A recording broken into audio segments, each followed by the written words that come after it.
बिस्मिल्लाहिर्रहमानिर्रहीम या रसूलल्लाह। अस्सलाम वालेकुम जी, कैसे आप सब खैरियत से हैं? उम्मीद है रोज़े बहुत अच्छे से गुजर रहे होंगे आपके और खूब इबादतें भी हो रही होंगी इंशाल्लाह और तराबियाँ। और ये बहुत ही बाबरकत महीना है माशाल्लाह सुभान अल्लाह। इसमें बहुत सारी बातें, बहुत सारा कुरान पढ़ा जाता है अल्हम्दुलिल्लाह। यहाँ पे सऊदी अरब में तो इधर जाते हैं ना हम लोग मस्जिद में जाके तराबियाँ पढ़ते हैं, तो कुरान की तिलावत सुनने को मिल जाती है और वितर की दुआएं मिल जाती हैं। अल्लाह ताला आपके रिस्क में बरकत डाले और ये रमज़ान सबके लिए रहमतों बरकतों वाला हो, सबके लिए खुशियाँ लेकर आए, ईद की खुशियाँ लेकर आए और आपके बच्चों को अल्लाह ताला कामयाब बनाए, आपके माँ बाप को सेहत सलामती वाली ज़िंदगी दे और जिनके माँ बाप दुनिया से चले गए हैं उनकी मग़फ़िरत अल्लाह ताला फरमाए इंशाल्लाह। इस माह रमज़ान के सदके सब पे अपना फजल करम कर दे, सब पे रहम कर दे, सबके दुख दूर कर दे, बीमारियाँ दूर कर दे, कारोबार में बेहतरीन इजाफा कर दे, बेहतरीन बरकत अता फरमा दे इंशाल्लाह। आमीन सुम्मा आमीन या रब्बिल आलमीन। आज आपके लिए टॉपिक लेके आई हूँ, राह हक से फरार का अंजाम। इसे राह हक अपनाने का बड़ा शौक था। वो इस्लाम की खूबियां देखकर खुशी से फूले ना समाता था। मुझे आज ही इस्लाम कबूल कर लेना चाहिए, ये वाकई बहुत अजीम मजहब है।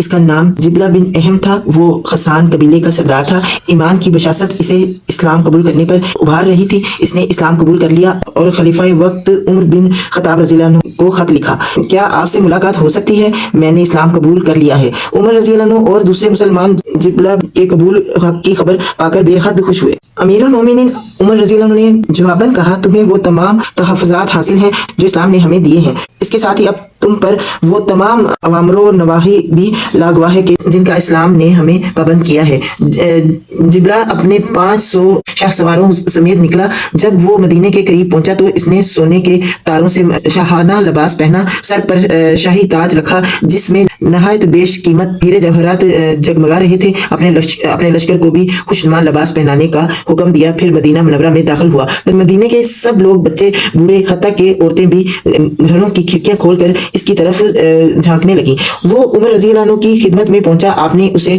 खुश आमदीद कहा और अपने करीब बिठाया। हज का मौसम आया तो अमीरुल मोमिनीन हज के लिए निकले।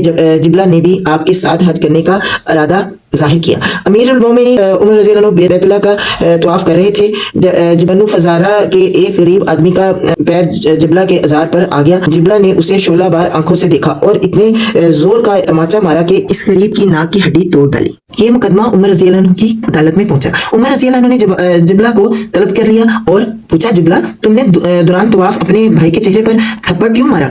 इस बेचारे की नाक की हड्डी टूट गई है। जिबला इतराते हुए बोला, इस कमीने ने मेरे अज़ार को रोंदा है। अगर बैतुल्लाह की हुर्मत का एहसास ना होता तो मैं इसकी गर्दन तन से जुदा कर देता।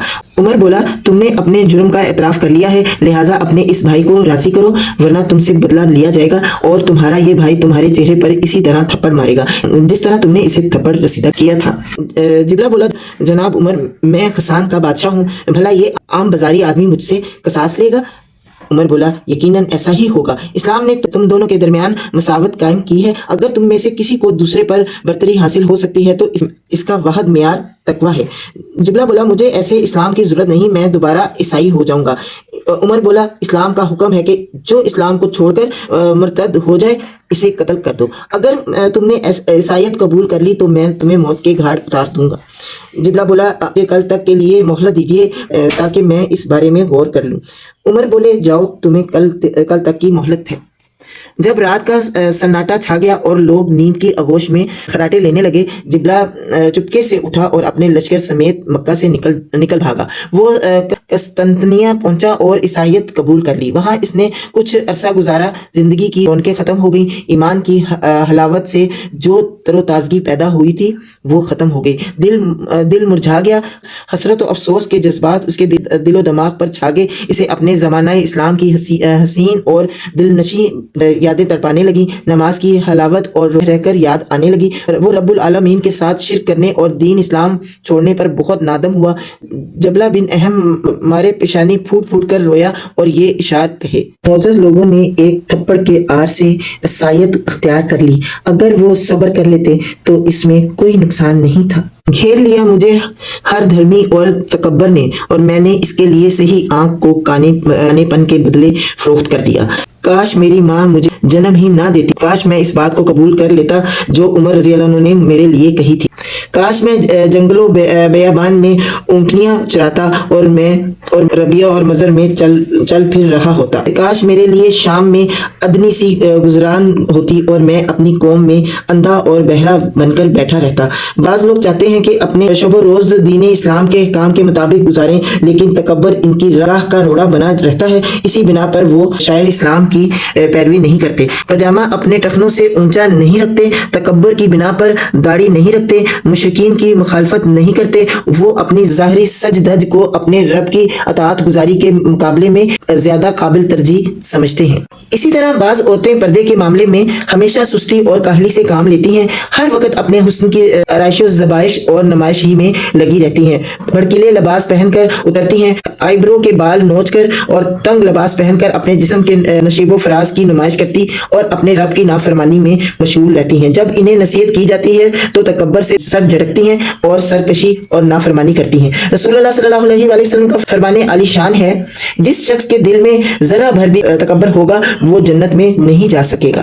یہ جو سب چیزیں آپ کو گنائی ہیں یہ سب تکبر کا حصہ ہے، تکبر میں آ جاتی ہیں کہ اللہ تعالیٰ اس کو تکبر کہتے ہیں، کیونکہ یہ جب اللہ کے حکموں کو نہیں مانیں گے، جھٹک دیں گے اللہ کے حکم کو، تو وہ تکبر میں آ جاتے ہیں.